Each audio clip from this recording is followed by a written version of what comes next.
British advanced pain clinic, నొప్పి మాయం, surgery దూరం. For appointments 9155515563. ఇంట్లో ఇద్దరుంటే ఒకరికి ఖచ్చితంగా షుగర్ అనేది ఉంటుంది. అయితే ఇది అసలు తగ్గదు, కంట్రోల్లో మాత్రమే ఉంటుందని చెప్తూ ఉంటారు. ఓన్లీ వన్ వే ఆఫ్ మెడిసినే కాదు, వన్ వే ఆఫ్ ట్రీట్మెంట్సే కాదు, బట్ దేర్ ఇస్ ఒక పూర్తి ట్రీట్మెంట్ అనేది జరగాలి అంటే మనం అన్ని విధానాలుగా ఆలోచించాలి అనే ఉద్దేశంతో నెక్స్ట్ నేను ఫంక్షనల్ మెడిసిన్ చేశానండి యూఎస్ని. అసలు ఎందుకు ఈ డయాబెటీస్ అనేది ఇంతలా పెరిగిపోయింది? మనం ఫస్ట్ తీసుకోవాల్సింది ఒక న్యూట్రిషియస్ ఫుడ్ తీసుకుంటాం. అంటే ఆ ఫుడ్ షుడ్ బి అన్ని రకాల tastes according to Ayurveda, according to functional medicine or ఈ మోడర్న్ మెడిసిన్ కానీ ఎనీ న్యూట్రిషన్ కానీ ఆల్ కైండ్స్ ఆఫ్ న్యూట్రిషన్ ఉండాలి. దేనైతే మనం బ్యాలెన్స్ డైట్ అంటాము. సో ఎప్పుడైతే ఆ ఫుడ్ తీసుకుంటామో సో అది ఫస్ట్ స్టెప్ మాత్రమే, దాని ఇంజెక్షన్ అంటాం. ఒక డయాబెటిక్ పేషెంట్ వచ్చారు మేడం మీ దగ్గరికి, ఎట్లా ట్రీట్మెంట్ అనేది ఉంటుంది మీ దగ్గర? డయాబెటీస్ అనేది వాత వలన, పిత్త వలన, కఫ వలన అనేది. సో మేము చూసిన దాంట్లోని కఫం ఎక్కువ శాతం ఉండి వచ్చిన డయాబెటీస్ అయినట్టయితే మనం ఏమవుతున్నాం అంటే మేడం, అంటే వాట్ ఐ హ్యావ్ అబ్జర్వ్డ్, అయితే ఎక్స్ట్రీమ్స్లో ఉంటున్నాం. అయితే we completely do a zero carb, లేదా ఇంకా అచ్చంగా స్వీట్ మీదే ఉంటాం. It should be in a balanced way. ఎందుకంటే carb necessary for some processes. Walking అనేది కూడా చాలా ఇంపార్టెంట్. సో డయాబెటీస్ని తగ్గిస్తుంది. డయాబెటీస్ రాకుండా ఉండాలన్నా కూడా ఇది మంచి హ్యాబిట్ అని కూడా చెప్తారు. వాకింగ్ అనేది అసలు ఎక్సర్సైజ్ కానే కాదు. వాకింగ్ అనేది నార్మల్ కదలిక. I mean like it's your walking. దానికన్నా what my suggestion is, welcome to iDream media. So diabetes, sugar వ్యాధి, ఇంట్లో ఇద్దరుంటే ఒకరికి ఖచ్చితంగా షుగర్ అనేది ఉంటుంది. అయితే ఇది అసలు తగ్గదు, కంట్రోల్లో మాత్రమే ఉంటుందని చెప్తూ ఉంటారు. కానీ దీన్ని ఈజీగా తగ్గించవచ్చు లైఫ్ స్టైల్లో చేంజెస్ చేసుకోవడం ద్వారా. అంతేకాదు ఇంటిగ్రేటెడ్ మెడిసిన్ విధానం ద్వారా కూడా దీన్ని పూర్తిగా తగ్గించుకోవచ్చు అని చెప్తున్నారు. సో దీని గురించి పూర్తి వివరాలు తెలుసుకుందాం. ఈరోజు మనతో పాటు ఉన్నారు ప్రముఖ ఫంక్షనల్ మెడిసిన్ అండ్ హోమియో వైద్య నిపుణులు, ఇక అంతేకాదు ఇంటిగ్రేటెడ్ మెడిసిన్ స్పెషలిస్ట్ డాక్టర్ నిర్లేప గారు. మ్యామ్ నమస్తే. నమస్తే అండి. సరిగా చెప్పానా మీరు ఏం చదువుకున్నారు అనేది? సో ఏంటి అసలు మీ స్పెషాలిటీ ఏంటి అసలు? సో నేను ఒక హోమియోపతి అనండి, నేను హోమియోపతి డాక్టర్నండి. దెన్ హోమియోపతి డాక్టర్తో పాటు ఆఫ్టర్ మ్యారేజ్ నేను మా హస్బెండ్ ద్వారా, ఆయన వాళ్ళది ట్రెడిషనల్ మెడిసిన్ అండి, అంటే ఇన్హెరిటెడ్ మెడిసిన్. వాళ్ళు 9 generations నుంచి రకరకాల ట్రీట్మెంట్స్ విత్ హర్బ్స్ కానీ లేకపోతే వేరియస్ క్రానిక్ కండిషన్స్కి వాళ్ళు బాగా హీల్ చేశారు, వూండ్ హీలింగ్స్ అని ఇలాంటివన్నీ. సో ఆయన ఇంకా నేను ఇద్దరం కలిపి ఇంటిగ్రేటెడ్ వేలో అర్థం చేసుకోవడం. ఓన్లీ వన్ వే ఆఫ్ మెడిసినే కాదు, వన్ వే ఆఫ్ ట్రీట్మెంట్సే కాదు, బట్ దేర్ ఇస్ ఒక పూర్తి ట్రీట్మెంట్ అనేది జరగాలి అంటే మనం అన్ని విధానాలుగా ఆలోచించాలి అనే ఉద్దేశంతో నెక్స్ట్ నేను ఫంక్షనల్ మెడిసిన్ చేశానండి యూఎస్ నుంచి. ఆ తర్వాత ఓజోన్ థెరపీలో స్పెషలైజేషన్ చేశాను. ఇంకా ఫెలోషిప్స్ చేసుకుంటూ వెళ్తాను. స్టెమ్ సెల్లో కూడా నేను సర్టిఫికేషన్ కోర్స్ చేశాను. Because what we want to do is a regenerative medicine. ఫైనల్గా అంటే ఒక ట్రీట్మెంట్ పూర్తి అవ్వాలంటే 3 ఉండాలండి. ఒకటి detox, second is repair, third is regeneration. అప్పుడే ఒక ట్రీట్మెంట్ అనేది కంప్లీట్ అవ్వే అవకాశాలు ఎక్కువ ఉంటాయి. So that is how we are.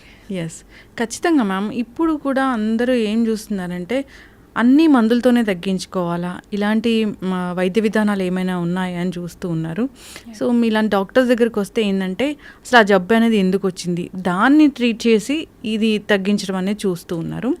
అయితే మ్యామ్ జనరల్గా డయాబెటీస్ చెప్పినట్లుగానే ఇంట్లో ఇద్దరుంటే ఒకరికి ఉంటుంది. అసలు ఎందుకు ఈ డయాబెటీస్ అనేది ఇంతలా పెరిగిపోయింది?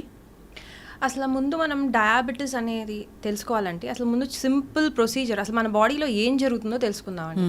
మన అందరం ఫస్ట్ స్టాండర్డ్లో చెప్తాం. మా పాపకి చెప్తున్నప్పుడు నాకు అనిపిస్తుంది like why do we need food? మనకు ఫుడ్ ఎందుకు కావాలండి? అల్టిమేట్గా to give us energy. So ఈ food to give us energy అనే ప్రాసెస్ అనేది సింపుల్గా అర్థం చేసుకోవడానికి ఒక 2-3 లైన్స్లో నేను ఎక్స్ప్లెయిన్ చేస్తాను. మనం ఫస్ట్ తీసుకోవాల్సింది ఒక న్యూట్రిషియస్ ఫుడ్ తీసుకుంటాం. అంటే ఆ ఫుడ్ షుడ్ బి అన్ని రకాల tastes according to Ayurveda, according to functional medicine or ఈ మోడర్న్ మెడిసిన్ కానీ ఎనీ న్యూట్రిషన్ కానీ ఆల్ కైండ్స్ ఆఫ్ న్యూట్రిషన్ ఉండాలి. దేనైతే మనం బ్యాలెన్స్ డైట్ అంటాము. సో ఎప్పుడైతే ఆ ఫుడ్ తీసుకుంటామో సో అది ఫస్ట్ స్టెప్ మాత్రమే, దాని ఇంజెక్షన్ అంటాం. ఫుడ్ తీసుకుంది మనం ప్రాపర్గా డైజెస్ట్ అవ్వాలి. అది సెకండ్ స్టెప్. ఫస్ట్ ఫుడ్ మన గట్ ద్వారానే మన పాస్ అవుతుంది in to the body. So digestion is a second process which should happen at very proper way. అది 3 స్టెప్ డైజెషన్ అండి మనకి. ఒకటి నోటి దగ్గర, next we have at the stomach, ఆ తర్వాత స్మాల్ ఇంటెస్టైన్ వరకు మనకి డైజెషన్. దీంట్లో చాలా రకాల ఎంజైమ్స్ ఉంటాయి. Third absorption. ఎక్కడైతే small intestine plays very important role. అంటే తినిన ఫుడ్ అరగాలి. అంటే అరగటం అంటే ఏంటండి, పెద్ద మాలిక్యూల్స్ కానీ డిఫరెంట్ మాలిక్యూల్స్ కానీ మన సెల్కి యూజ్ అయ్యేటట్టు టు ప్రొడ్యూస్ ఎనర్జీని ట్రాన్స్ఫార్మ్ అవ్వటమే డైజెషన్. సింపుల్గా అర్థం అవ్వాలి. ఈ అయినది అబ్జార్బ్ అవ్వాలి. ఆ అబ్జార్ప్షన్ పార్ట్ అంతా goes with the small intestine. Small intestine నుంచి అయిన తర్వాత అబ్జార్బ్ అయినది ఎసిమిలేట్ అవ్వాలి. ఎసిమిలేట్ అంటే సెల్స్ తీసేసుకుంటాయి. Final reach of food is cell. సెల్కి వెళ్ళిన తర్వాత అక్కడ మైటోకాండ్రియాలోకి వెళ్ళి ఎనర్జీ ప్రొడ్యూస్ అవ్వాలి. So this is the whole process. ఇప్పుడు అసలు వాట్ ఇస్ డయాబెటిస్, ఇంతమంది ఎందుకు ఎఫెక్ట్ అవుతున్నారు ఒకటి. రెండోది why it is causing so much effect అండి. ఇప్పుడు అదొక్కటి వస్తే చాలా ప్రాబ్లమ్స్ వస్తాయని ఎందుకు అనుకుంటాం. ఎందుకంటే అసలు మన బాడీ ఫంక్షన్ చేయాలంటేనే కావాల్సింది ఎనర్జీ. మీరు అబ్జర్వ్ చేసినట్టయితే from the gut till the cell ఆ ప్రాసెస్ మొత్తము ఇంక్లూడ్స్ డయాబెటిస్. సో ఎగ్జాక్ట్లీ ఏం జరుగుతుందండి, మనం తిన్న food is converted into a simple form called glucose, sucrose, ఏదైనా సరే. ఈ ఫుడ్ అయితే మనకి బాడీకి ఎనర్జీ 2 మాలిక్యూల్స్ నుంచి వస్తాయి. అయితే ఫ్యాట్ అవ్వాలి లేదా కార్బోహైడ్రేట్ అవ్వాలి. ఆ రెండింటిని ఇన్సులిన్ వన్స్ మనకి ఎసిమిలేషన్ అబ్జార్ప్షన్ జరుగుతుందండి బ్లడ్లోకి రాగానే మన pancreas will detect okay food is ready, now I have to take it to cell. అప్పుడు ప్రొడ్యూస్ అయ్యేదే ఇన్సులిన్. సో ఇక్కడ ఎంత ఫుడ్ వచ్చిందో దానికి సరిపడా ఇన్సులిన్ ప్రొడ్యూస్ అవ్వాలి. ఇన్సులిన్ ప్రొడ్యూస్ అయ్యింది, that will carry it to the cell. Cells అన్నిటిది కూడా లాక్ అండ్ కీ మెకానిజం ఉంటుంది వేర్ రిసెప్టార్స్ అనేవి ఉంటాయి. సో ఇన్సులిన్ వచ్చింది, okay I will open the door అని కానీ then the glucose goes in. అది mitochondria should be utilizing this. So ఇక్కడ డయాబెటీస్ అనేది అసలు అంటే ఏంటండి, వెన్ షుగర్ లెవెల్స్ అంటే గ్లూకోజ్ అనేది ఉండటం న్యాచురల్ బాడీలో, ఇట్స్ నాట్ అన్యాచురల్. కానీ అవసరం కన్నా ఎక్కువ క్రానిక్గా ఉండటం అనేది ఈజ్ అబ్నార్మల్. దాని హైపర్ గ్లైసమిక్ కండిషన్ అంటాం, దాన్ని డయాబెటిస్ అంటాం. కానీ మనం లాటిన్ టర్మ్లో చూసుకున్నట్టయితే డయాబెటిస్ మెలిటస్ అంటే యూరినరీ ఇష్యూ కింద చెప్తారు. That is what is a conversion. అదేవిధంగా ఆయుర్వేదంలో చూసినట్టయితే దీన్ని ప్రమేహ అంటామండి. యాక్చువల్గా మొత్తం 20 రకాల ప్రమేహాలు ఉన్నాయి. ప్రమేహ అంటే మెయిన్గా యూరిన్ ద్వారా ఆ ఎక్సెస్ గ్లూకోజ్ అనేది రావటం లేదా ఇంకా చాలా రకాల మెటబోలైట్స్ రావటాన్ని ప్రమేహ అంటారు. అందులోంచి ఒకటి మధుమేహ. ఇలాంటివి చాలా ఉన్నాయండి. అలాగే డయాబెటిస్ మెల్లిటస్ అంటే కూడా త్రూ యూరిన్ షుగర్ లాస్ అవ్వటం వాజ్ ఫస్ట్, దాని బేస్ మీద ఆ పేరు టర్మ్ వాజ్ కాయిన్డ్ అనమాట. So that is what is diabetes. బేసిక్గా డయాబెటిస్ని 4 టైప్స్ కింద చెప్తాం. టైప్ 1 ఎక్కడైతే అసలు ఇన్సులిన్ ప్రొడక్షన్లోనే ప్రాబ్లం ఉంది. ఎందుకంటే ఇన్సులిన్ అనేది ప్యాన్క్రియాస్లో ఒక రకమైన సెల్స్ కాల్డ్ బీటా సెల్స్ నుంచి ప్రొడ్యూస్ అవుతుంది. అసలు ఆ ప్రొడక్షన్లోనే ప్రాబ్లం ఉంది అంటే దట్ ప్యాన్క్రియాస్లో ఇష్యూ ఉంది మనకి. అది టైప్ 1 డయాబెటిస్ అంటాము. It can be an auto immune condition ద్వారా ఆర్ బై బర్త్లో కూడా ఉంటుంది. అక్కడ అసలు ప్రొడక్షనే ప్రాబ్లం ఉంటుంది. Second diabetes 2 type 2. ఇదేంటంటే మనకి వేరియస్ ఇతర ఫ్యాక్టర్స్ వల్ల కానీ వేరియస్ అదర్ డిసీజెస్ ఎఫెక్ట్ అవటం వల్ల కూడా కానీ మనకి ఓవరాల్గా గ్లూకోజ్ అనేది బ్లడ్లో హైపర్ లెవెల్లోనే మెయింటైన్ అవుతుంటుంది. That is diabetes 2. Gestational diabetes అంటారు. That is what they classify as. అంటే మనకి ప్రెగ్నెన్సీలో డయాబెటిస్ అనేది కొంచెం మనకు కనపడుతుంది, అంటే హైపర్గ్లైసెమిక్ కండిషన్ ఉంటుంది. 4th is called pre diabetic, which is ఇప్పుడు న్యూగా వస్తుంది, ప్రీ డయాబెటిక్ కండిషన్ అని. సో ఇది ఒక ఫంక్షనల్ మెడిసిన్ అనుకోలేదు, మోడర్న్ మెడిసిన్ వ్యూ. ఒకసారి ఆయుర్వేదిక్ వ్యూ కూడా అర్థం చేసుకుందాం దీంట్లో. మనం తినే ప్రతి ఫుడ్ మనం ఎక్కడి వరకు వచ్చామండి, బ్లడ్ వరకు వచ్చాం, బ్లడ్ నుంచి సెల్. కానీ ఆయుర్వేదం పరంగా సప్తధాతువులు అని ఉంటాయి. అంటే ప్రతి తినిన ఫుడ్ 7 ధాతువుల కింద ట్రాన్స్ఫార్మ్ అవ్వుకుంటూ వెళ్ళి దాని తత్వం బట్టి అంటే 5 ఎలిమెంట్స్తో తయారవబడి ఉంటాయి. ఏ ఎలిమెంట్ ఏ ధాతువుని నరిష్ చేస్తుందో దాన్ని బట్టి అవి యూటిలైజ్ చేసుకుంటూ వెళ్తుంది. So that is the whole process. Next process of the digestion ఏదైతే ఇంకా మనం we are not discussing at the modern level. ఇదైన తర్వాత అది ఓజస్, తేజస్, ప్రాణ 3 కింద మారుతాయి. సో అక్కడ ఎండ్ అవుతుందండి ఫుల్ ప్రాసెస్ ఆఫ్ ఫుడ్. ఇప్పుడు రసశీర్షాజీర్ణం అంటాం. అంటే సప్తధాతుల్లో ఫస్ట్ ధాతు రసధాతు. ఆ డైజెషన్లో ప్రాపర్గా అవ్వకపోతే వచ్చేది వన్ కైండ్ ఆఫ్ ప్రమేహ అనేది చెప్పటం జరిగింది. ఇది మనం ఇప్పుడు చూసేది ఓన్లీ 1 స్పెక్ట్రమే. ఇందులో టోటల్ 20 టైప్స్ ఉన్నాయి. వాత బేస్డా, పిత్త బేస్డా, కఫా బేస్డా. అది దోషజ, దోషం వల్ల వచ్చినది 3 రకాల్లో. సో కఫ, వాత, పిత్త 3. కఫాలో వచ్చేవి 10 రకాలు, పిత్త వల్ల వచ్చేవి 6 రకాలు, ఇంకో 4 వచ్చేది వాతాలు. సో ఇన్ని విధాలుగా వాళ్ళు క్లాసిఫై చేశారు. మనం క్లాసిఫికేషన్ త్రూ ద డయాబెటీస్ ఇది. సో ఫైనల్లీ డయాబెటీస్ అనేది మన హోల్ ప్రాసెస్ ఆఫ్ డైజెషన్ దగ్గర నుంచి ఆ అబ్జార్ప్షన్ వరకు ఉండే ప్రాసెస్ని అది డిస్టర్బ్ చేస్తుంది. కాబట్టి ఇట్స్ అ మెటబాలిక్ సిండ్రోమ్. ఇప్పుడు ఎందుకు ఇంత ఎక్కువ ఉంది? సో ఫస్ట్ మనం డయాబెటీస్ అర్థం చేసుకున్నామండి. నెక్స్ట్ ఇప్పుడు మేజర్గా మనం చూసేది ఏంటంటే మన చేంజ్ ఆఫ్ లైఫ్ స్టైల్ అనేది ఫస్ట్ మేజర్ రోల్. మనం పొద్దునే లేస్తాం, వీ నీడ్ 3 మేజర్ థింగ్స్ అండి: స్లీప్, ఫుడ్ అండ్ వర్క్. మన అందరం చేసేదండి. ఈ 3 ఎప్పుడైతే డిస్టర్బ్ అవుతాయో, లేదా ఈ మూడిట్లోంచి ఏదో ఒకటి డిస్టర్బ్ అయినా we're prone to metabolic syndromes. మనం వాటి కనెక్షన్ అర్థం చేసుకోవడం సింపుల్ వేలో అర్థం చేసుకొని చూద్దాం. ఫస్ట్ ఫుడ్ ప్రాపర్ ఎనర్జీ ఉంది. What is the quality of food? First step అని న్యూట్రిషియస్ ఫుడ్ తీసుకోవటం. ఎలాంటి ఫుడ్స్ తీసుకుంటున్నాం అందరికీ తెలిసిందే. ఇప్పుడు quality of food is lacking. అది కాకుండా విపరీతమైన కెమికల్స్ యాడ్ అవ్వబడుతున్నాయి, ప్రాసెస్డ్ ఫుడ్స్ ఎక్కువ అయిపోతున్నాయి. ఈజీ మేకింగ్ ఆఫ్ ఫుడ్లో మనం హెల్త్ గురించి పట్టించుకోకుండా వీఆర్ ప్రిపేరింగ్ ఫుడ్స్. ఈజీ చేసుకోవటం ఇస్ రైట్, కానీ at the same time mind health మీద కూడా పెట్టుకుని మనం కనుక ఈజీలో వెతుక్కుంటే మనకి ఈజీగా దొరుకుతుంది. పాతకాలపు వాళ్ళు ఏదైనా సరే ఫ్రెష్గా తింటాము, ఎక్కువ స్టోర్డ్ ఫుడ్స్ ఉండేది కాదు. ఒకవేళ స్టోర్ ఉన్నా దానికి వేరే ప్రాసెస్ చేసుకునేవారు, హెల్దీ ప్రాసెస్. ఫర్ ఎగ్జాంపుల్ ఫర్మెంటేషన్స్ చేసేవారు. ఊరగాయ అంటే వాటర్ పికిల్, వాటర్లో వాళ్ళు పికిల్ చేసేవారు. సో వాళ్ళు మ్యాక్సిమం ఏంటంటే హెల్త్, ఈ మినిమం నాలెడ్జ్ అందరికీ ఉండేది, బేసిక్ నాలెడ్జ్. లైక్ ఇది వాత, పిత్త, కఫ, మనకి ఇది ఎఫెక్ట్ అవుతుంది కాబట్టి మన ఒక మదర్కి కూడా ఉండేది. కానీ ఇప్పుడు ఆ నాలెడ్జ్ తగ్గిపోయింది because of loss of our texts అనుకోండి, or whatever the reason. ఆ గ్యాప్ వల్ల we are not able to understand ఏది రైట్ అండ్ ఏది wrong. So we are adapting for some simple techniques, instant techniques. దేనివల్ల అయితే ఇన్స్టెంట్ టెక్నిక్స్ కొంతవరకు okay కానివ్వండి, తర్వాత నుంచి క్రానిక్గా మనం వాడుకుంటూ వెళ్తే it will effect our body. ఎందుకంటే ఇన్స్టెంట్లో ఏదైనా చేయాలన్నా, ఫర్ ఎగ్జాంపుల్ మీరు ప్రిజర్వేటివ్స్ తీసుకున్నారు, ప్రిజర్వేటివ్స్ ఏమైనా యాడ్ చేశారనుకోండి, ఒక వస్తువు అంటే ఒక ఆర్గానిక్ ఫుడ్ అనేది కుళ్ళిపోవటం అనేది చాలా సహజమైన దాని ప్రాసెస్. కానీ అది ఆ చేంజ్ లేకుండా అన్ని రోజులు మెయింటైన్ అవుతోంది అంటే they are adding something to it. అంటే we are deviating from a natural process, అది యాడ్ అవ్వబడుతుంది. మరి మన బాడీలో ఉండే ఆ గట్ బయోమ్ అనుకోండి, లేదా trillions of biome or micro organisms ఏదైతే మన సెల్స్ కన్నా ఎక్కువ, మరి అవి వాటికి ఎట్లా రియాక్ట్ అవుతాయి అనేది కూడా మనం ఆలోచించుకోవాలి. So food plays a very important role అండి. ఒకటి, what kind of food we're taking. Second thing, processed foods and instant foods అనేవి ప్లేస్ అన్ ఇంపార్టెంట్ రోల్. ఎందుకంటే అది మన గట్ బయోమ్ని కూడా డిస్టర్బ్ చేస్తుందండి. అండ్ సెకండ్, ఇన్ఫ్లమేషన్స్ని కాజ్ చేస్తుంది. సెకండ్, మన లైఫ్ స్టైల్. మన లైఫ్ స్టైల్ అనేది ఇదివరకు వాళ్ళది ఎలా ఉంటుందండి, అకార్డింగ్ టు ద సన్ ఉండేది. అవును, మార్నింగ్ లేవటం, సూర్యోదయానికి ముందు లేవటం. దానివల్ల వచ్చే యూజ్ ఏంటండి, సూర్యోదయానికి ముందు లేస్తే 2 హార్మోన్స్ ప్రొడ్యూస్ అవుతాయండి. ఒక రకమైన hormone which tells you that లేదు ఇంకా now we're ready for the energy. మీ బాడీ అండ్ మొత్తం అన్నీ కూడా will start preparing for the energy.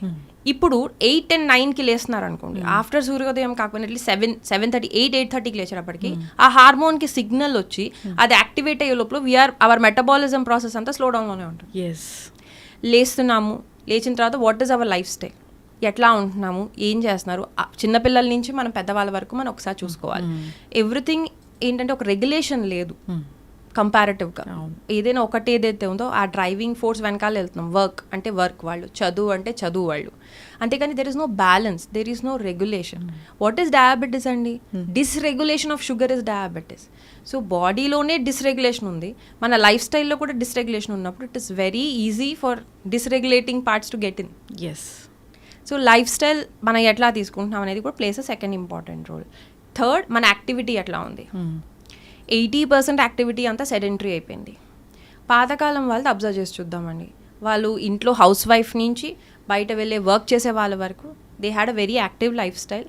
వాళ్ళు చేసే వర్క్ అనుకోండి, వాళ్ళు చేసే వాక్ అనుకోండి, లేకపోతే వాళ్ళు చేసే డైలీ యాక్టివిటీస్ ఇప్పుడు తిరగలి తిప్పటము ఆ లెవెల్లో ఉండేది అండి. సో ఇన్ వన్ కేస్ తిరగలి తిప్పటం అనేది nothing but inner core exercise. అవును, ఒక్కసారి మనం తిప్పి చూస్తే మనకి దాన్ని ఒక ఇది తెలుస్తుందండి, దాని how hard it was. Gyms లో అన్ని అలాంటివి ఉన్నాయి. సో ఏంటంటే అండి old coffee in new cup అనమాట. That's it. మనం ఏంటంటే ఆ అండర్స్టాండింగ్ తెలుసుకుంటే then we will understand. So వాళ్ళు తినే food whether it is veg or whether it is non veg, వాళ్ళ వర్క్ కూడా అంతే ఉండేది. సో దాంతో అది ఇట్ వాజ్ ఓకే, దాని ఎనర్జీ ఖర్చు అయ్యేది. Next part is sleep. Sleep is the major sudden disturbance అండి. తక్కువ పడుకోవటము ప్రాబ్లమే, ఎక్కువ పడుకోవటము ప్రాబ్లం. లేజీగా ఉండటం, ఎక్కువసేపు పడుకోవటం, 9 hours 10 hours పడుకునే వాళ్ళకి కూడా డయాబెటీస్ వస్తుంది. ఎక్కువగా కఫా రిలేటెడ్ డయాబెటీస్ వస్తుంది. ఎక్కువసేపు పడుకునే వాళ్ళకి. స్లీప్ ఉండాలి కదా అని 9 hours 10 hours పడుకోవటం కరెక్ట్ కాదు. అసలు మీకు ఎన్నింటికి పడుకోవాలి, ఎలాంటి స్లీప్ కావాలి, quality of sleep is important. మీరు పడుకునే 5 hours or 6 hours అనేది ప్రాపర్ స్లీప్ ఉందనుకోండి వితౌట్ డిస్టర్బెన్స్ చాలు ఫర్ ద రిపేర్. అంతేగాని ఎలాగో నేను ఆ టైంలో అంతా వర్క్ చేసుకున్నా కాబట్టి పొద్దున్న నుంచి మధ్యాహ్నం వరకు పడుకుంటున్నా అంటే this will definitely cause a disturbance or effect on the body which is maximum irreplaceable అండి. ఎన్ని మెడిసిన్స్ వాడినా this cannot change your body clock. So ఈ 3 నేను మేజర్ కాజ్ కింద చెప్తానండి. జెనెటిక్స్ ద్వారా వచ్చేది ప్రీ డిస్పోజిషన్ మాత్రమే, అంటే ఆ తత్వం, ఆ టెండెన్సీ మాత్రమే. చాలా మంది నా దగ్గరికి వచ్చే పేషెంట్స్ అందరూ జెనెటిక్గా ఉందండి మాకు అంటే, ఎస్ జెనెటిక్లీ ఉందంటే అప్పుడు మీకు పక్క వాళ్ళకన్నా ఒక 20-30% you are more prone to it. కానీ డిసీజ్ మీకు రాదు. జెనెటికల్గా ఉంటే రాదు డిసీజ్. ఇప్పుడు జెనెటిక్లో ఉంది నాకు వచ్చేసింది అంటే పుట్టిన ప్రతి పిల్లకి ఐ మీన్ లైక్ ఇద్దరు డయాబెటిక్ పేరెంట్స్ ఉన్నారనుకోండి అందరికీ రావాలి. అలా రావట్లేదే. మరి what is making the difference అండి? సో మన బాడీలో ఏ ఫ్యాక్టర్స్ దాన్ని కల్చర్ చేస్తాయో, దేనికి ఆ డిసీజ్కి ఉండే ఎన్విరాన్మెంట్ మనం క్రియేట్ చేస్తామో అప్పుడే ఆ డిసీజ్ వస్తుంది. సో డయాబెటీస్లో మా మదర్ ఫాదర్కి డయాబెటీస్ ఉంది కాబట్టి నాకు వచ్చేస్తుందనే ఫియర్ అవసరం లేదండి. ఎలాగో వచ్చేస్తుంది కదా అని కేర్లెస్నెస్ అవుతుంది. It can be managed and reversed. ఎప్పుడండి?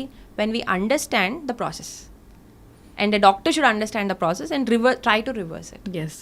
ఒక డయాబెటిక్ పేషెంట్ వచ్చారు మేడం మీ దగ్గరికి, ఎట్లా ట్రీట్మెంట్ అనేది ఉంటుంది మీ దగ్గర?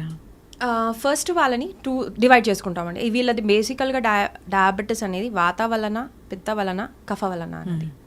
సో మేము చూసిన దాంట్లోని కఫం ఎక్కువ శాతం ఉండి వచ్చిన డయాబెటీస్ అయినట్టయితే వాళ్ళల్లో ఇన్సులిన్ రెసిస్టెన్స్ ఎక్కువ ఉంటుంది, ఒబీస్గా ఉంటారు, డార్క్నెస్ ఆఫ్ ద స్కిన్ అవి ఎక్కువ ఉంటాయి, లెథర్జిక్గా ఉంటారు, వర్క్ తొందరగా ఇష్టపడరు, ఎక్సర్సైజ్ వైపు అసలు ఉండదు, సెడెంటరీ లైఫ్ స్టైల్ ఉంటుంది. సో వీళ్ళందరిది మనం పల్స్ చూస్తే కఫం ఎక్కువ ఉండటం, వాళ్ళ హ్యాబిట్స్లో కూడా ఎక్కువగా స్వీట్స్ ఉండటం, ఎక్కువగా కార్బ్ని ఇష్టపడటం.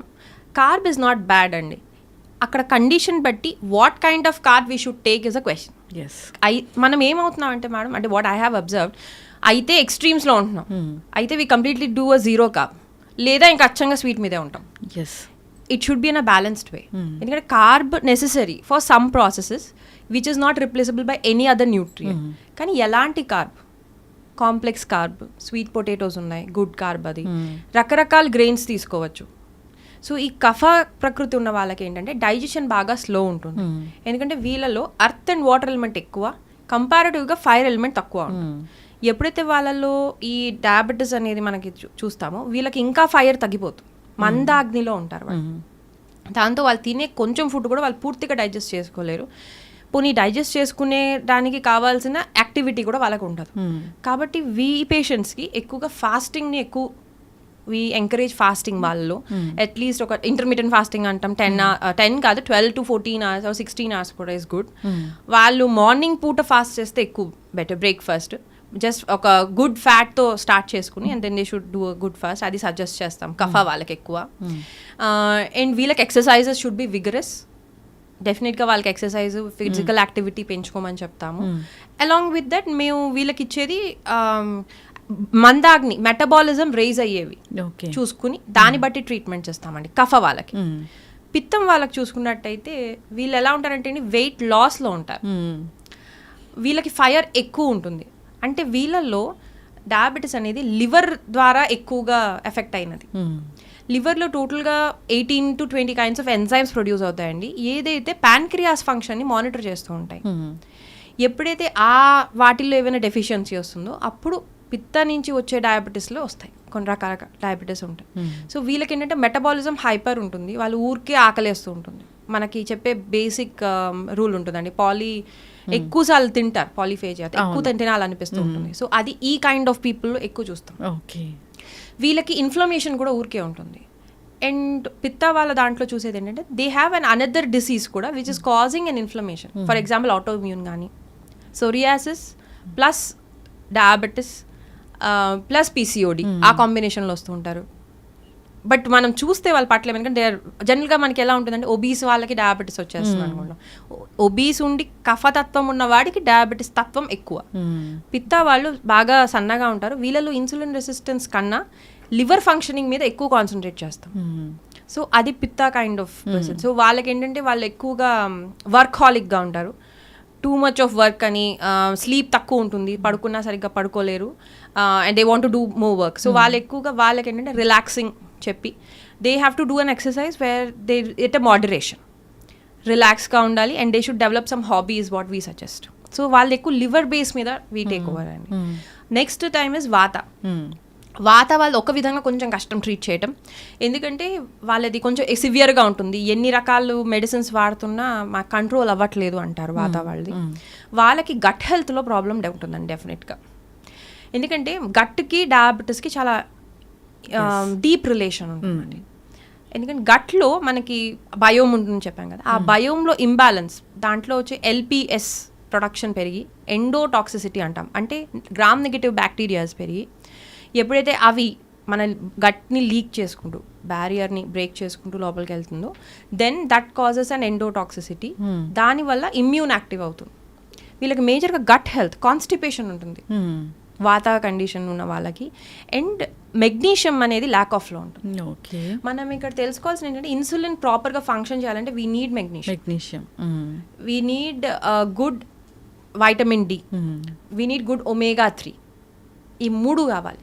ఈ 3 లేదంటే మనం ఎంత బెస్ట్ మెడిసిన్ ఆర్ మేనేజ్మెంట్కి వాడుతున్నా ఆ డయాబెటీస్ అనేది కంట్రోల్ అవ్వదు. విటమిన్ D ఎవరికి లేదు ఇప్పుడు, ఈ మధ్య కాలంలో లేదు మేడం, నేను అబ్జర్వ్ చేస్తాను. మీరు అబ్జర్వ్ చేస్తే మనం బిఫోర్ కోవిడ్ అంతా ఎవరం అంత డాక్టర్స్ కూడా యాజ్ వీ ప్రాక్టీస్డ్ పెద్ద వైటమిన్ D మీద మనం దృష్టి పెట్టలేదు. నేను చూసింది కూడా ఏంటంటే అండి, ఈవెన్ సపోజ్ 30 or 40 ఉన్నా, unless they don't have a disease ఉంటే we need more vitamin D, లేకపోయినా they use to manage their own, I mean మనకి డైలీ యాక్టివిటీస్ అయిపోయాయి. ఇప్పుడు అలా లేదండి. ఇప్పుడు ఎట్లా ఉంటుంది, కొంచెం మనకి D తగ్గగానే వీఆర్ ఏబుల్ టు అండర్స్టాండ్ నా D తగ్గినట్టు ఉంది బికాజ్ పెయిన్స్ వచ్చేయటము అవి కనపడుతున్నాయి. మన పాతకాలం వాళ్ళు అర్ఘ్యం చేసేవారు లేదా తర్పణ ఇచ్చేవారు సూర్యుడికి, సూర్య నమస్కారాలు, ఇవన్నీ నేను అనేది జనరేషన్స్ బ్యాక్. దాంతో వాళ్ళకి receptivity towards sun, holding of vitamin D ఇవన్నీ కూడా చాలా ఎక్కువ ఉండేది. మనకి ఆ జెనెటిక్స్ కూడా వచ్చాయి, దాంతో we never do sun baths, అవసరం పడలేదు ఇప్పటి వరకు. సో ఎందుకంటే ఆ హోల్డింగ్ కెపాసిటీ ఉండేది. పిల్లల్ని నువ్వుల నూనె రాసి సన్లో పడుకోబెట్టేవారు, తర్వాత నువ్వుల లడ్డూలు తింటాం పీరియడ్స్ అప్పుడు, ఇవన్నీ మన normal thing that we don't even mention. కానీ చిన్ని టెక్నిక్స్ ఏవైతే మన పాతకాలం నుంచి వస్తుందో this help to do hold many nutrition అండి. ఇప్పుడు that is we're lacking. And ఈ కోవిడ్ తర్వాత అనుకోండి ఆర్ వాట్ ఎవర్ నెక్స్ట్ ఫేజ్లో what I have observed with the cases అంటే ఆ పాలిమార్ఫిజం జరిగిందండి at the genetic level. Now ఇప్పుడు అది హోల్డింగ్ తగ్గుతుంది. సో వాళ్ళకి న్యూట్రిషన్ ల్యాక్ ఆఫ్ ఉండి they get diabetes part. So అప్పుడు వాళ్ళకి డయాబెటీస్ అనేది న్యూట్రిషన్ ద్వారా కూడా మనం ఇవ్వాలి. సో దిస్ ఇస్ మేము వచ్చిన పేషెంట్ని ముందు అసలు వాత పిత్త కఫాలో ఏ ప్రాబ్లం వల్ల మీరు డయాబెటీస్ ఫేస్ చేస్తారు.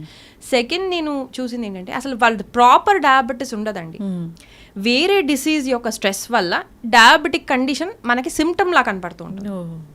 సో అప్పుడు మేము వాటిని డయాబెటిక్ పేషెంట్ అనుకోం. Yes he is having a symptom of diabetes, కానీ ఆయన ప్రాబ్లం కనుక మెయిన్ వేరే ఇమ్యూన్ ఇష్యూ అనుకోండి, లేకపోతే auto immune condition, we have to correct auto immune to clear of the diabetes. అప్పటి వరకు డయాబెటీస్ మేనేజ్మెంట్లో ఉంచుకుంటూ, అంటే we can use the modern medicine and మైండ్లో పెట్టుకుని, బట్ డయాబెటీస్ మెయిన్ డిసీజ్ కాదు. అక్కడ డిసీజ్ ఏంటండి, ఆటో ఇమ్యూన్ పార్ట్.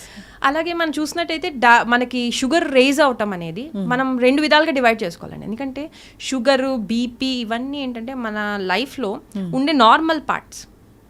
అంటే ఇప్పుడు షుగర్ కనిపించిందని కానీ మనం ప్యానిక్ అవ్వటం ఇస్ నాట్ రైట్. ఆ షుగర్ కనిపించిందంటే మన కండిషన్స్ ఏంటి.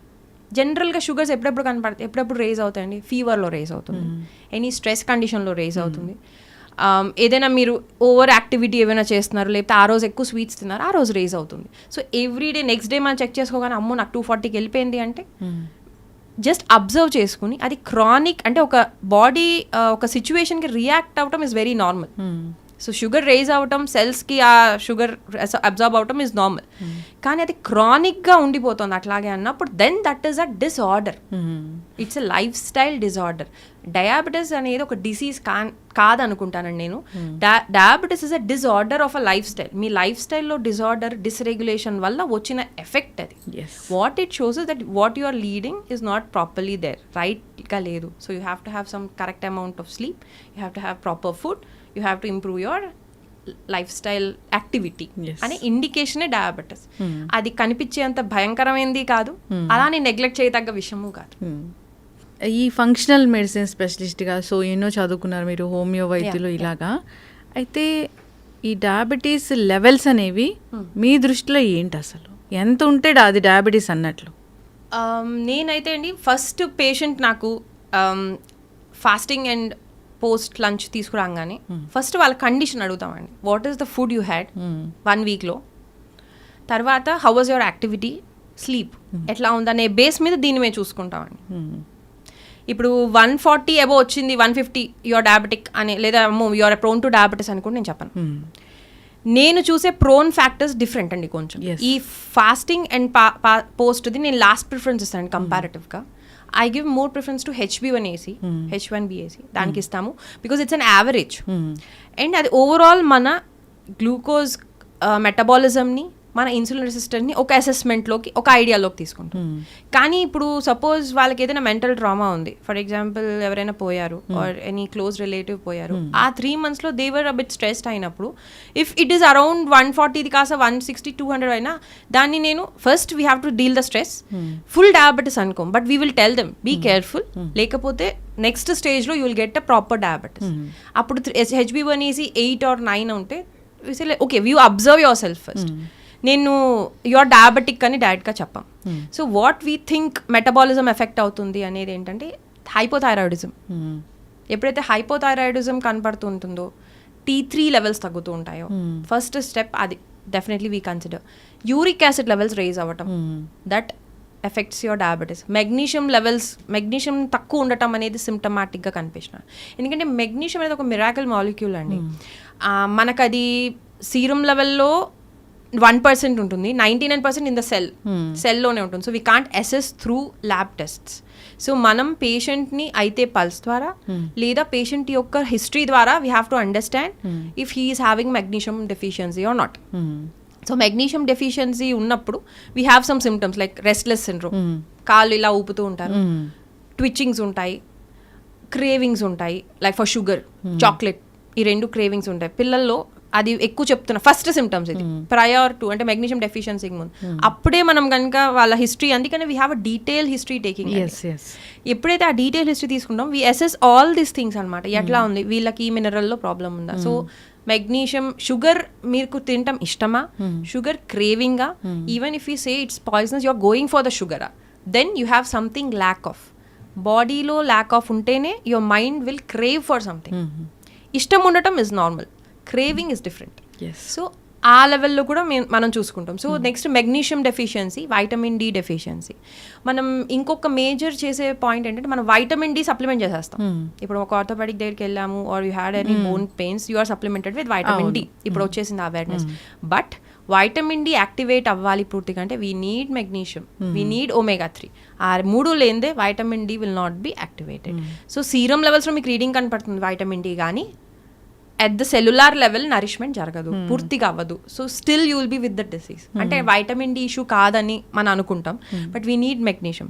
సో ఏమవుతుందంటే అప్పుడప్పుడు ఎక్సెస్ వైటమిన్ డి వెళ్ళిపోయి మన మెగ్నీషియం తక్కువ ఉన్నా కూడా యూ స్టార్ట్ మీ మెగ్నీషియం డిప్లీషన్లోకి వెళ్తాం, వాళ్ళకు కూడా డయాబెటీస్ కనపడుతుంది. సో ఈ న్యూట్రిషన్ ఇదొకటి. నెక్స్ట్ మేజర్ పార్ట్ ఐరన్ అండి. ఈ ఐరన్ స్పెక్ట్రమ్ ఒకటి ఇప్పుడు మనకి తెలియదు, కానీ it's an underline epidemic, anaemia. Everybody has anaemia. 5 అయితే సెల్యులార్ లెవెల్లో, సీరం ఫెరిటిన్ లెవెల్లో, లేదా ఐరన్ యువర్ హిమోగ్లోబిన్ బాగానే ఉంటుంది కానీ ఐరన్ డిప్లీషన్ అయిపోయి ఉంటుంది, లేదా మీకు ట్రాన్స్ఫర్ చేసేది దాన్ని ఆ ట్రాన్స్ఫరెన్స్ తక్కువ ఉంటాయి. సో సమ్ ఇంబ్యాలెన్స్ అనేది ఉంటూనే ఉంటుంది. దట్ క్రానిక్ ఎనీమియా ఉన్నప్పుడు కూడా your metabolism will not happen. మనం ఎక్కడి వరకు ఉన్నామండి, ఇన్సులిన్ ఉన్నాం, గుడ్ ఫుడ్ ఉన్నాం, ఇక్కడ వరకు ఆలోచిస్తాం. అది మైటోకాండ్రియాలోకి వెళ్ళాలి. దానికి కావాల్సింది ఏంటి? ఆక్సిజన్. ఆక్సిజన్ అందలేదనుకోండి, ఫైనల్గా మనం తీసుకున్నది ఇక్కడ వరకు అసలు రీచ్ అయినా దానివల్ల ప్రయోజనం లేదు. So iron plays a very important role. So నా ఉద్దేశంలో these are the pre parts of any metabolic syndrome. So we look for this first. ఈ ఫాస్టింగ్ ఇది we consider it at a very superficial level. ఇది ఇంపార్టెంటే కాదనట్లే, but background తెలుసుకుంటే దీన్ని modify చేయొచ్చు. దీన్ని టెంపరీగా మన కంగారు పడటంలో పూర్తి సొల్యూషన్ ఎప్పటికీ రాదు. ఎస్. అయితే మ్యామ్, ఇప్పుడు మరి ఈ డయాబెటీస్ని పూర్తి స్థాయిలో రివర్స్ చేయొచ్చా? నీడ్స్ ఈక్వల్ ఎఫర్ట్ అండి, from the patient and from the doctor. ఎందుకంటే అదేమి మెడిసిన్ వేసుకోగానే నెక్స్ట్ మంత్ కల్లా చెక్ చేసుకునే విషయం కాదు. మీకు అందుకనే నేను ఫస్ట్ మేము చెప్పింది ఆ ఫుల్ ప్రాసెస్ అంతా నేను ఎక్కడ బ్లాక్ ఉంది, 2-3 టైమ్స్లో బ్లాక్ ఉందా దాన్ని రివర్స్ చేసుకునేంత వరకు ఓపిక పట్టాలి. The life style and the diet should be followed అండి.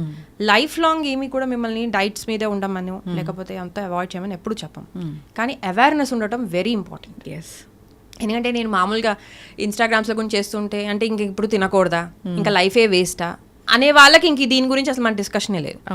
మన క్వాలిటీ ఆఫ్ లైఫ్ లీడ్ చేయాలి, మన లైఫ్ లాంగ్ మన ఇష్టమైన ఫుడ్ తింటూ ఉండాలి, అట్ ద సేమ్ టైం హెల్త్ని రిస్టోర్ చేయాలి అన్న వాళ్ళకి నేను చెప్పేది హెల్ప్ఫుల్. ఎస్. అంతేగాని ఇంకా ఇది ఒక్కటి తినకపోతే మాకు ఇంకా లైఫ్లో ఎంజాయ్మెంటే లేదనుకున్న వాళ్ళకి అనవసరం. లైఫ్ పక్కన పెట్టేసేయటం, అది తినేయటమే. So to lead a quality of life ఇంకా మనకి అండ్ హెల్త్ రెండూ రావటం కోసం మనం చెప్పిన రెగ్యులేటెడ్ వేలో ఉండాలి. అంటే అది effort from patient and doctor ఇద్దరు వైపు నుంచి ఉంటే గానీ అది పూర్తిగా రివర్స్ అవ్వదు. రివర్స్ అవుతుంది డెఫినెట్లీ, బికాస్ ఇట్స్ అ డిస్ఆర్డరే. We have to just find the order, we have to just find the రెగ్యులేషన్ని రెగ్యులేట్ చేసుకోవటమే. అది మనం నేను అదే ఈ జెనెటిక్స్లో ఉంది కాబట్టి ప్రిపేర్ అయిపోయి మనం లోపలికి వెళ్ళిపోదాం అంటే then you will have its effects. ఇప్పుడు మన అందరం జనరల్గా చూస్తుంటే డయాబెటీస్ యొక్క కాంప్లికేషన్స్ గురించి మాట్లాడుకుంటాం. Let us deal the diabetes కదా, అప్పుడు కాంప్లికేషన్స్ వరకు వెళ్ళాల్సిన అవసరం పడదు. అవును. సో వీళ్ళకి మనం గట్ హెల్త్ ప్రాపర్గా రీట్రైన్ చేసుకుంటూ మనం కొన్ని లైఫ్ స్టైల్ మీ లైఫ్ స్టైల్ కనుక కరెక్ట్గా ఉండుంటే మీకు డయాబెటీస్ వచ్చేదే కాదు కదా. So it shows you're on a wrong path అయినప్పుడు it is wise to change the path to have a health. Yes, చాలా చక్కగా చెప్పారు మేడం. సో ఇప్పటి వరకు డయాబెటీస్ రాలేదు, ఒక 4 ఖచ్చితంగా ఈ 4 ఆహారాలు మీరు అవాయిడ్ చేయండి, మీకు డయాబెటీస్ రాదు అంటే ఏమైనా ఉంటాయా? షుగర్స్ అండి, హై షుగర్స్. నేను షుగర్ ఎందుకు అంటాను అంటే ప్రాసెస్డ్గా ఉంటుందండి ఆ షుగర్లోనే 10 టైప్స్ ఆఫ్ షుగర్స్ ఉంటాయి, like high corn syrup sugar. So ఆ కైండ్ ఆఫ్ షుగర్ ఉన్నది తరచుగా తినకండి. That is the main thing. ఇప్పుడు ఇవాళ మీరు తిన్నారు, ఫర్ ఎగ్జాంపుల్ ఇవాళ ఐస్ క్రీమ్ తిన్నారు, మళ్ళీ నెక్స్ట్ డేనే ఐస్ క్రీమ్ లేదా నెక్స్ట్ వీక్లోనే ఐస్ క్రీమ్ అంటే మీ బాడీకి టైం ఇవ్వండి at least to detox your self. If suppose your body is healthy, absolutely healthy, మీకు ఏ ఇష్యూ లేదు, చిన్నపిల్లలు 14 years 13 years వెళ్ళారు ఐస్ క్రీమ్ తిన్నారు, ఇట్ విల్ ఎఫెక్ట్. కానీ ఏమవుతుందండి అక్కడ దాని యొక్క ఎఫెక్ట్ కన్నా మన బలం ఎక్కువ ఉంటుంది. అంటే రోగాన్ని కాజ్ చేసే ఫ్యాక్టర్ కన్నా రోగి బలం ఎక్కువ అవటం వల్ల మనకు అసలు దాని ఎఫెక్టే తెలియదు. And we think it didn't affect us. అలా ఉండదండి, ఇట్ ఎఫెక్టెడ్. కానీ ఏం జరిగింది, మీ రిపేర్ వాజ్ గుడ్, అందుకనే యూ కుడ్ ఓవర్కమ్ ఇట్ అంతే. But it showed its effect. ఇప్పుడు మీరు ఇలా చేశారు, నెక్స్ట్ వీక్ మళ్ళీ తీసుకున్నారు, మళ్ళీ ఇట్ విల్ యాక్ట్. ఇట్లా మీరు ఫ్రీక్వెంట్గా తీసుకుంటూ వెళ్తే స్లోలీ దాని స్ట్రెంత్ పెరుగుతుంది.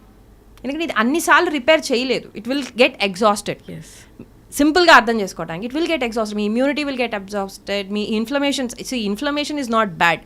ఇన్ఫ్లమేషన్ అనేది ఒక ఫైట్ మెకానిజం. సో మీరు ఒక షుగర్ తినగానే అది injury because of it's chemical or process వల్ల గట్ని ఇంజురీ అవుతుంది, అక్కడ ఉండే బయోమ్ చేంజ్ అవుతుంది, వెంటనే మీ ఇమ్యూన్ యాక్టివ్ అయ్యి వెంటనే దాన్ని న్యూట్రలైజ్ చేయడానికి ట్రై చేస్తుంది. దట్ ఈస్ మనకు అసలు తెలియదు ఆ విషయం జరిగినట్టు. So you are healthy. కానీ that inflammatory action was there. స్లోగా ఏమవుతుందంటే అది ఇన్ఫ్లమేషన్లోనే ఉంటున్నట్టు ఉంటుంది situation if you are taking it regularly. అంటే మీరు వార్ జోన్ డిక్లేర్ చేసేస్తున్నట్టు మీ బాడీలో, ఆల్వేస్ బీ అలర్ట్ అని. సో మీ అడ్రినల్స్ ఇక్కడ always on stress, okay something is coming, నేను ఇప్పుడు రెడీగా ఉండాలి, I have to inflame, I have to act. బయట వేస్తే స్టిరాయిడ్, న్యాచురల్ స్టిరాయిడ్ రెండు ఉంటాయి కదండి. సో వాట్ ఈస్ స్టిరాయిడ్ అండి? Steroid is an alarming situation in the body. అది వెంటనే okay you have emergency button on, so అన్ని stress hormones are release to relieve the stress immediately. అయిపోగానే it should get back to normal. That is the point. That regulation should be there. అది లేదనుకోండి, it will be in that chronic part. ఆ chronic stress is harmful, chronic inflammation is harmful. So మనకేమవుతుంది, కంటిన్యూస్గా వాళ్ళు అలాంటి kinds of ఫుడ్సే తీసుకుంటూనే ఉన్నారు అనుకోండి. లేదా ఇవాళ షుగర్ తిన్నారు, నెక్స్ట్ డే ఇంకొక ఇన్ఫ్లమేటరీ మైదా తిన్నారు, ఆ నెక్స్ట్ డే ఇంకొక ఇన్ఫ్లమేటరీ ఫుడ్ తిన్నారు. The process will be continuing కదా. సో నా అడ్వైస్ ఏంటంటే, ఫర్ అ హెల్దీ పర్సన్, మీరు సపోజ్ మీకు ఏదైనా నచ్చింది తిన్నా, గివ్ అ గ్యాప్. అట్లీస్ట్ ఒక 2 months ఆగండి. ఆ 2 months అయ్యాక కావాలంటే you want to taste, you can taste it. అప్పుడు మీరు ఇది వదులుకోరు, మీ హెల్త్ని వదులుకోరు, మీ సిస్టమ్ వదులుకోరు. అక్కడ మెయిన్ పాయింట్ ఇస్ మైండ్ అండి. What I strongly believe is mind is important. ఎందుకంటే మైండ్లో రెగ్యులేషన్ అనేది ఉందనుకోండి, యూ కెన్ ఎంజాయ్ ఎవ్రీథింగ్. మనం ఆ చిన్ని లాజిక్ మిస్ అయిపోతాం. ఆ రెగ్యులేషన్ ఉండాలి అంటే we need a discipline. Discipline ఉంటే automatically you will be regulated, you will enjoy the life. కానీ ఇప్పుడు కాలం జనరేషన్కి ఆ రెగ్యులేషనే నచ్చదు. ఎప్పుడు ఏది అనిపిస్తే చేయాలి, ఇందులో ఏముంది, అక్కడే ప్రాబ్లం వచ్చింది అనేది. That's what is a psychosomatic factor for diabetes. Diabetes అని థైరాయిడ్ అనుకోండి, ఎందుకంటే there is a dysregulation in the body. So avoid sugars and artificial kind of any sweeteners అండి. Second thing maida. ఎందుకంటే ఏదైనా సరే స్టార్ట్ అవ్వాలంటే it goes from the gut. So మనం gut health and liver హెల్త్ని జాగ్రత్తగా ఉంచినంత వరకు then you will not have any issue. So you should avoid artificial sweeteners and sugars. Second thing, avoid all kind of maida related foods and any GMO related foods at a regular basis. Third ఏమో refined oils అండి. ఎందుకంటే ఆ oils వచ్చి మనకి good fat bad fat అనని కానీ fat which is useful to us ని దూరం చేసేస్తున్నాయి. అది కాకుండా సేమ్ ప్రాబ్లం రిఫైన్డ్ ఆయిల్లో కూడా వీ హ్యావ్ దిస్ పెట్రోకెమికల్స్ అనుకోండి, రిఫైన్ చేసే ప్రాసెస్ ఒకసారి మీరు చూస్తే హోల్ మొత్తం అన్నిటినీ అది ఎఫెక్ట్ చేస్తుంది. So these 3 things should be avoided అండి for sure. And fourth thing అయితే I would say proper sleep అండి. మెయింటైన్ యువర్ స్లీప్ టైమింగ్స్ అనేది ప్రాపర్గా ఉంటే మ్యాక్సిమం మీకు ఇష్యూస్ రావు. ఒకవేళ ఏమైనా ఉన్నా రిపేర్ చేసే మీ ఛాన్స్ ఇస్తున్నారు బాడీకి. So sleep by 10, get up by 4 or at least 6. But sleeping at 12 and getting up at 7:30 is not advisable. ఎందుకంటే we have a hormone called melatonin released అండి. melatonin ఒక్కటే కాదు, we have pineal gland activate అవుతుంది. there are many mechanisms which happen ఎప్పుడైతే మనం పడుకుంటాము, when we go into a deep sleep అండి. so we expect to sleep by 10. అప్పుడు 11కి మీ deep స్లీప్కి వెళ్తారు and 11 to 3 or 4 you are at least in a good sleep. that gives a rest and repair to your whole body. So these 4 things are the main things which ఇప్పుడు కాలం ఎవరైనా maintain చేసుకోవటం better. Yes, ఖచ్చితంగా ma'am, చాలా చక్కగా చెప్పారు. అయితే వీళ్ళకి walking అనేది కూడా చాలా ఇంపార్టెంట్. సో డయాబెటీస్ని తగ్గిస్తుంది. డయాబెటీస్ రాకుండా ఉండాలన్నా కూడా ఇది మంచి హ్యాబిట్ అని కూడా చెప్తారు. సో వాకింగ్ ఎంతసేపు చేయాలి వచ్చిన వాళ్ళు? యాక్చువల్లీ అండి నా ఉద్దేశంలో వాకింగ్ ఈజ్ నార్మల్ అండి, న్యాచురల్ థింగ్. అంటే వాకింగ్ అనేది అసలు ఎక్సర్సైజ్ కానే కాదు. వాకింగ్ అనేది నార్మల్ కదలిక. I mean like it's your walking. దానికన్నా what my suggestion is HIIT అని హై ఇంటెన్సిటీ ఎక్సర్సైజెస్ ఉంటాయి, లేదా కోర్ స్ట్రెంత్ పెంచే ఎక్సర్సైజెస్. ఎక్కడైతే మీ రెగ్యులర్ మెటబాలిజం కన్నా మీరు కొంచెం ఎక్కువ మెటబాలైజ్ చేస్తారు. ఇక్కడ వాకింగ్ అనేది ఏంటంటే అండి, మనం తీసుకునే ఫుడ్ తర్వాత జనరల్లీ అందరూ పడుకోవటానికి వెళ్ళిపోతారు. బికాస్ మీ సింపుల్ లాజిక్ అండి, అది డైజెషన్ కానీ circulation is whole concentrated to the digestive system. కాబట్టి మై బాడీకి or brain tends to sleep. అది చేయొద్దు. అట్లీస్ట్ ఒక half an hour be active అండి. అప్పుడు దానికి like now they are suggesting to go for a small walk. Small walk is in the sense మీరేం బయటికి వెళ్ళక్కర్లేదు, బట్ దర్ ఇస్ ఒక న్యాచురల్. బట్ నా సజెషన్లో ఓన్లీ ఇక్కడ walking is okay. But actual వేలో please have some time for at least some more exercises. Like కొంచెమైనా ఎందుకంటే ఇన్నర్ స్ట్రెంగ్త్ పెరగాలండి, ఆ మెటబాలిజం సెల్యులార్ లెవెల్లో రావాలి, అప్పుడే దట్ విల్ హెల్ప్. లేదంటే walking is not I mean నేను వాక్ చేస్తున్నానంటే నేనైతే దాని ఎక్సర్సైజ్ కింద కన్సిడర్ పూర్తిగా చేయను. బట్ మీకు ఓల్డ్ ఏజ్ వాళ్ళకి దట్ హెల్ప్స్ డెఫినెట్గా. కానీ వీళ్ళకి ఓల్డ్ ఏజ్ వాళ్ళకైతే ఆఫ్టర్ 60 నా సజెషన్ ఏంటంటే అది వాళ్ళ మైండ్ ద్వారా ఎక్కువ ట్రిగర్ అవుతుందండి. ఎందుకంటే మీరు అబ్జర్వ్ చేసినట్టయితే వాళ్ళు ఇప్పుడు 60 వరకు మనం రెస్పాన్సిబుల్ ఏజ్లో ఉంటాం. We have responsibilities, we have to take care of it. 60 తర్వాత వీఆర్ ఫర్ అవర్ సెల్ఫ్స్. మనం ఓన్లీ సపోర్ట్ చేసే తగ్గే ఉండాలి. మనం మన లైఫ్ స్టైల్, మనం ఎంత కామ్గా ఉండటం, ఎంత రిలాక్స్డ్గా ఉండటం అనేది ఉంటే వాళ్ళలో పారాసింపథెటిక్ సిస్టమ్ అనేది వాళ్ళలో అంత యాక్టివ్గా ఉండి రిలాక్సేషన్ అనేది జరుగుతుంది. వాళ్ళకి ఎక్కువగా అలా వాక్ చేయడం బెటర్ వాళ్ళు ఫర్ రిలాక్సేషన్. అప్పుడు వాళ్ళకి డయాబెటీస్ మెయింటైన్ చేయడం ఈజీ. ఎందుకంటే మీరు అబ్జర్వ్ చేస్తే ఆఫ్టర్ 60 కూడా వాళ్ళకి thoughts process, because we go with the pulse, వాళ్ళు ఎక్కువగా ఆలోచిస్తూ ఉంటారు, నిద్ర పట్టట్లేదు అంటారు, వాళ్ళకి ఆ ప్రాబ్లమ్స్ ఎక్కువ ఉంటాయండి. సో నేను జనరల్ సజెస్ట్ చేసేది ఏంటంటే వాళ్ళు ఈ ఇంటర్ఫిరెన్సెస్ తగ్గించుకుని ఎప్పుడు అవసరమో దాని వరకు రావటం. యూ హ్యావ్, ఎందుకంటే ఆ వైస్నెస్ అప్పుడే అవసరం అండి. లేదనుకోండి వాళ్ళకి వాళ్ళు హ్యాపీగా వాళ్ళ లైఫ్ వాళ్ళు రిలాక్స్గా ఉండటం ఇస్ వాట్ సజెస్టబుల్. అప్పుడు వాళ్ళకి ఎక్కువ మేనేజ్మెంట్ అవుతుంది ఆఫ్ డయాబెటీస్. ఎందుకంటే హై ఇంటెన్సిటీ ఎక్సర్సైజ్ వాళ్ళు చేయలేరు కాబట్టి. ఖచ్చితంగా మ్యామ్, చాలా చక్కగా చెప్పారు. అసలు డయాబెటీస్ అంటే ఏంటంటే నేను ఫస్ట్ టైం విన్నాను అసలు ఇట్లా డిఫైన్ చేస్తారా డయాబెటీస్ని అని. సో అసలు మన బాడీలో మెకానిజం ఎలా జరుగుతుంది ఏంటి, సో ఇదొక పెద్ద సబ్జెక్ట్, చాలా చక్కగా చెప్పారు. ఈ సిరీస్ అనేది కంటిన్యూ చేద్దాం రకరకాల డిసీజెస్ మీద, మన లైఫ్ స్టైల్ అసలు ఎలా ఉండాలి ఏంటి అనేది. సో ఒకసారి ఖచ్చితంగా నేను మీ సెంటర్కి వస్తాను, విజిట్ చేస్తాను, అసలు ఎట్లాంటి ట్రీట్మెంట్ అనేది జరుగుతుంది అక్కడ అనేది. సో చాలా న్యూగా ఉంది ఇది. జనరల్గా డాక్టర్స్ మందులు ఇస్తారు, తగ్గిస్తారు, అది ఇది చాలా న్యూగా ఉంది. ట్రీట్మెంట్ అనేది అందరికీ తెలియాలి. సో చక్కటి ఇన్ఫర్మేషన్ మ్యామ్, కంటిన్యూ చేద్దాము. ఓకే, ధన్యవాదాలు. నమస్తే అండి.